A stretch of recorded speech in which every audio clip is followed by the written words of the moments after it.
好，大家 OK，大家晚上好啊！一與一天空開咪啦，咁我係一元，嗱我身邊嗰位咧就係 Ricky，大家好。嗱我哋兩個老友記咧坐低同大家傾下偈啦，一如以往，我哋唔會講咩大道理，講一啲民生事情，加翻我哋輕鬆命理，希望大家啱聽即聽即用。嗱，今期咧我哋會延續翻咧我哋上一次嘅主題嘅，都係關於飲飲食食。咁聽下點樣同命理扯上關係啦，咁啊同大家講下古仔，咁啊希望咁我哋正式開咪 Ricky 好啊？好啊。嗱，咁我哋咧就上一次都介紹過兩次啦，一次咧就係奶茶咖啡啦，一次係雲吞麵啦。咁嗱呢次咧，我想聽下 Vicky 有冇啲新嘅元素可以帶俾大家分享下。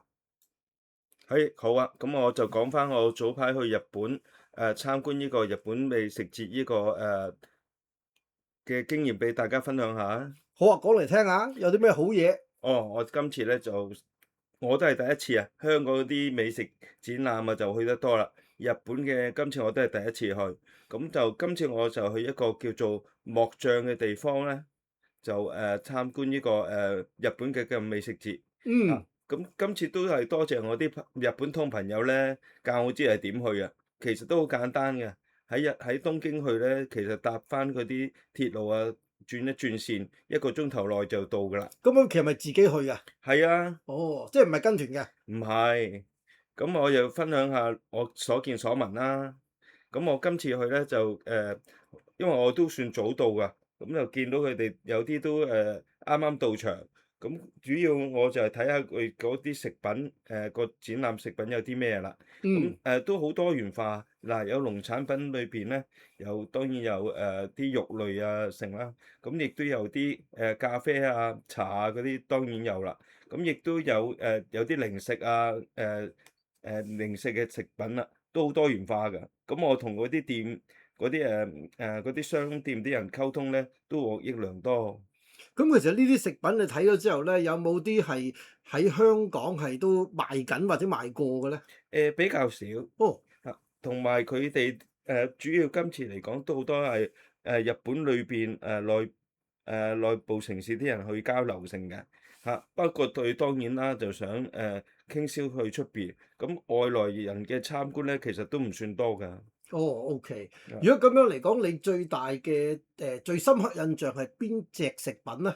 不過其實都好多㗎。哦，不過略講翻啦。嗯。因為我主力咧都係諗住睇下啲零食啊，剩有冇啲可以引入嚟香港分享下俾啲朋友啊，或者帶出啲新產品俾香港呢個地方咯。哇，非常好喎！呢個新嘅一個引流嚟嘅喎。係啊。因為 Vicky，你有冇初步一啲嘅諗法或者方向嘅意見啊？當然有啦。咁我就睇到啲食品，咁我而家就商討緊㗎，希望未來咧就會引入到香港，就做一個新突破啦。可能嗯。數量同埋嗰個嘢會少啲，但就希望俾個新鮮感香港嘅朋友睇下點樣打開一個香港市場啦。嗱，其實呢個咧，我覺得嚇，因為咧香港嘅香港人咧咁講咧，對於日本咧呢個國家咧都係比較嚮往嘅，尤其是短線旅遊好多都係日本啦。咁所以咧，對於一啲日本嘅小食咧，應該個認可接受度咧係會非常之大嘅。咁所以呢個咧，阿 Vicky 你呢個諗法咧就非常之即係我覺得係有前瞻性嘅。係啊，當然啦。咁我都要瞄準咗幾類產品㗎。不過咧，而家主要都係商討一個階段。但係有嗯。再新嘅咧，我就當然第一時間喺呢度分享俾我嘅聽眾啊，成啦，可能會送啲樣板俾佢哋試下啦。嗱，咁呢度首先預祝阿 Vicky 你成功先啦。嚇，咁除咗呢個之外，有咩可以同我哋分享啊？咁我就講下嗰個日本展館同香港展館個有啲咩分別啦。嗯，好啊，呢個真係要聽下喎，我都好咁其未去過日本參觀呢啲嘢。哦，好啊。咁就講翻我啲感覺俾你大家聽下啦。嗯講翻個場地嚟講啊，我嗯感覺佢就比我哋香港嘅會展就略為細咗少少嗯，但係啲嘢都好集中同埋多元化嘅。會唔會個場地好乾淨啊？日本？好乾淨啊，好哦，同埋佢哋嗰個你知啦，日本人嗰個禮貌啊，各方面都好，即係好賓至如歸嘅。係啦。嗱，我記得我當年去過日本咧，啲人無論喺啲商店門口或者係甚至乎啲餐廳咧，都好中意90度鞠躬。而家仲有冇呢啲咁嘅禮儀啊？哦，都有部分有㗎。哦，咁樣樣。咦？咁今次就講住咁多先啦。嗯。咁完啦，我就講咗日本啦。咁你又覺得香港有啲咩美食可以同大家講下？嗱，咁我呢次咧就同大家分享一個我自己啦嚇，由兒時到而家都非常之中意食嘅一個粥品，粥品啊先粥品啊，係。就叫及第粥。哦。嗱，因為咧我哋小時候咧，我記得咧，即係我哋好少有機會咧可以出到街食粥嘅，多數都屋企煮嘅。嗯。咁咧就為咧有陣時咧就係讀書成績比較好啲啦嚇，咁咧就屋企是但啦，拖你出去食一碗粥啦。咁咧就最記得咧嗰間嘢喺邊度我唔記得咗啦，喺旺角嚟嘅，咁可能都已經即係結業咗㗎啦，係啦。咁咧就食一碗叫及第粥。嗱，及第粥咧就係話，其實咧我開始嘅時候咧，即係一直長大都覺得喂，及第粥應該係香港嘅耍家嘢嚟嘅喎，原來發覺唔係，原來及第粥咧並不是係香港嘅，即係叫做土產嘅產品嚟嘅。原來我搞錯咗喎，原來及第粥嘅起源咧可以追溯到明朝。咁最流傳嘅講法咧就係同一位明代嘅廣東狀元倫文敘有關嘅。咁相傳咧就係話倫文敘咧因為家庭環境咧就好貧窮嘅，咁係以賣菜為生，成日俾人譏笑嘅賣菜仔啊。倫文敘就好勤力嘅，佢周圍咧係邊度家邊個戶咧有菜咧，佢就會送去嘅，就唔係話好似而家我哋市場買咁嘅嚇，即係好似而家咧香港 TV Mall咁送埋俾你都得嘅嚇。話說咧，當時有一戶人家咧，咁咧就係見到倫文敘咁咧，就係請佢每日都嚟幫我送啲菜啦咁。見到倫文敘都冇咩食嘅，咁啊將屋企一啲嘅所謂我哋而家叫豬雜啦嚇，咁其實即係豬肉丸啊、腸粉啊、豬潤啊呢啲咁樣嘅豬嘅下欄嘢咧，就生滾白粥俾佢食，即係生滾粥啦，我哋而家叫做就俾佢食嘅。咁咧就久而久之咧，咁呢一個嘅所謂嘅呢戶人家咧，就同倫文敘咧就建立咗一個好深嘅交情啊。咁咧及後大家都知啦，嗱倫文敘就上京就高中狀元，咁回到呢個鄉下嘅時候咧，就為咗紀念呢一段嘅情誼咧，就將呢個粥咧命名為及第粥。咁而且咧就親筆咧就寫上牌匾，就送俾呢一戶人家呢個主人。咁咧及後咧及第粥咧就其實係由廣州開始就傳遍先嘅。咁再經過時間嘅推移啦，咁及後就傳入咗香港，融入咗香港我哋叫做地道嘅飲食文化。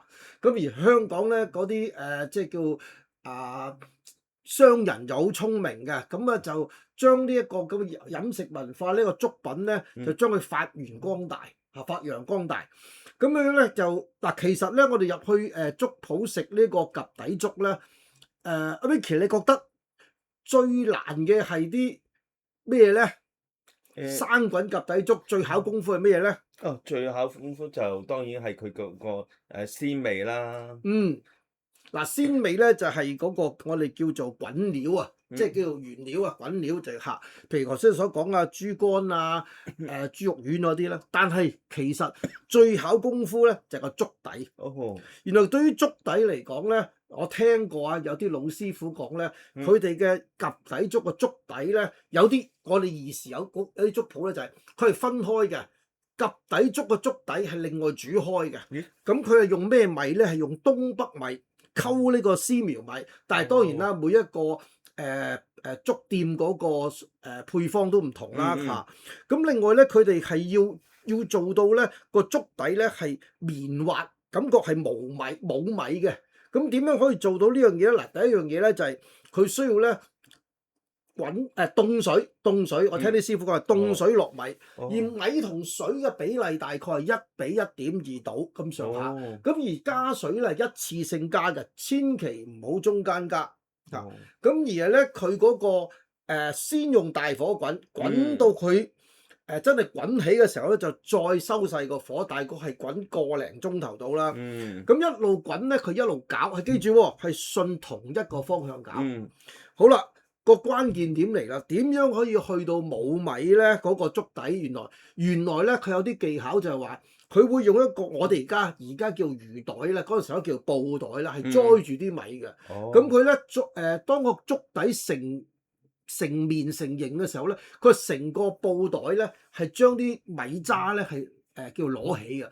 咁所以咧我哋食落口嘅時候咧就覺得好綿之餘咧，就唔會話好似平時我哋屋企煲粥咁咧，就見到粒米。咁咧究竟係佢哋仲有啲咩嘅秘密功夫喺裏面咧？呢個我就唔知啦。咁但係咧，佢哋其實對於個粥底咧係非常考究嘅。咁 Vicky 有冇食過及第粥啊？有啊，即係如果依個故事你唔講，我真係唔知喎。係啊，所以我哋咧香港嘅飲食文化咧，嗰個歷史其實都幾源遠流長。係啊，咦，一元啊，咁夾底粥同風水命理又可以點樣相關到啊？嗱，及第粥咧同風水命理咧，佢冇乜點相關嘅。咁不過咧，我又借頭先嗰個古仔講多一次，裏面就帶出一個紫微斗數嘅命格。話說咧，佢咧就上京赴考。咁上京赴考係咩時間咧？應該係明朝弘治12年嘅時間，就上去殿試。咁咧就係明孝宗咧就親自係做主持嚇，做 chairman 嚇，就主持。咁當場就命題。命題咧就係以明月為題嚇，咁咧就係我哋所謂嘅七絕詩啦嚇。咁你知唔知個對手係邊個啊？唔知喎。啊，咁你就真係呢個咁出名嘅故仔，個對手咧就厲害啦，叫柳先開。哦，係喎。係啦，柳先開。咁咧就係話對手咧，柳先開係先答㗎。呢個題目係答咩咧？柳先開個答對就係獨進九州十國領，吟成四海五湖詩。月中丹桂連根拔，不許旁人截半枝。哇！個氣勢真係好犀利，係啊，好厲害。因為點解咧？因為佢將成個我哋嗰個視野，即係去橫跨差唔多係叫整個國土，九州十領四海五湖，而去到咧從地上面咧又去到天上面喎，月中丹桂喎。不許旁人截半枝，即係話喂係我嘅天下。咁啊，其實咧皇帝聽到都非常開心嘅，即係話寓意咩咧？寓意咧明朝啊嘅江山啊，千秋萬代啊，呢個係嗱呢個咧真係我雖然咧最終係柳先開輸咗啦，咁但係咧佢呢一個咧答法係非常之犀利嘅。咁好啦。咁講翻啦，咁倫文序咧答乜嘢咧？嗱，倫文序仲犀利。倫文序咧就係慢慢之柔淡定，佢答一對咧就係潛心奮志上天台，督見嫦娥把桂栽，偶遇廣寒宮未閉啊，故將明月抱回來。好啦，你講話係月中丹桂嗰棵樹啫，我就成個月亮都攞埋翻嚟。咁佢嗰種咧含蓄裏面咧帶住一個咧黯然嘅氣勢咧，呢一個咧當時嚟講咧，唐孝宗咧立即拍案，欽點倫文序就係金科狀元。好啦，咁啊古仔講完啦。咁簡單啲講啦，其實個賣點咧就係話。一個咧就係拔棵樹，一個咧就係抱個月亮。抱個月亮呢個人個胸襟廣闊，見識淵博，所以諸筆就一提啦。咁啊話呢個點樣同命理扯上關係咧？就係喺紫微斗數裏邊有一個命格，呢個命格叫做陽梁昌六格。盤面嘅主星咧就係太陽、天梁兩粒星。太陽同埋天梁喺卯位，其實係一個紫微坐午嘅命盤，紫微坐午嘅命盤，太陽同天梁就喺卯位，太陽喺卯位，太陽叫日出扶桑啊，喺個卯位嚟講，日出扶桑。咁如果係佢入命嘅話咧，佢個財帛宮咧係必然見到太陰喺亥位嘅。太陰喺亥位叫做咩咧？叫月朗天門。月朗天門，即係話太陽同月亮都係守於廟旺之地。簡單講，有力。太陽係主貴，太陰係主富。咁呢一個格調咧就叫做陽梁昌祿格。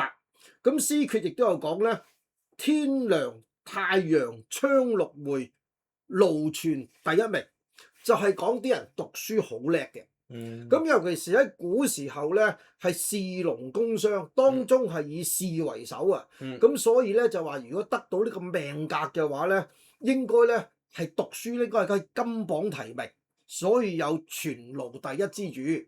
咁而係去到現在呢個現代呢個社會咧，如係陽梁昌祿格嘅話咧，咁你個讀書運如果冇乜特別叫做阻礙嘅話咧，障礙嘅話咧，你嘅讀書成績係唔會差嘅。呢個咧就可以同大家分享一個命格。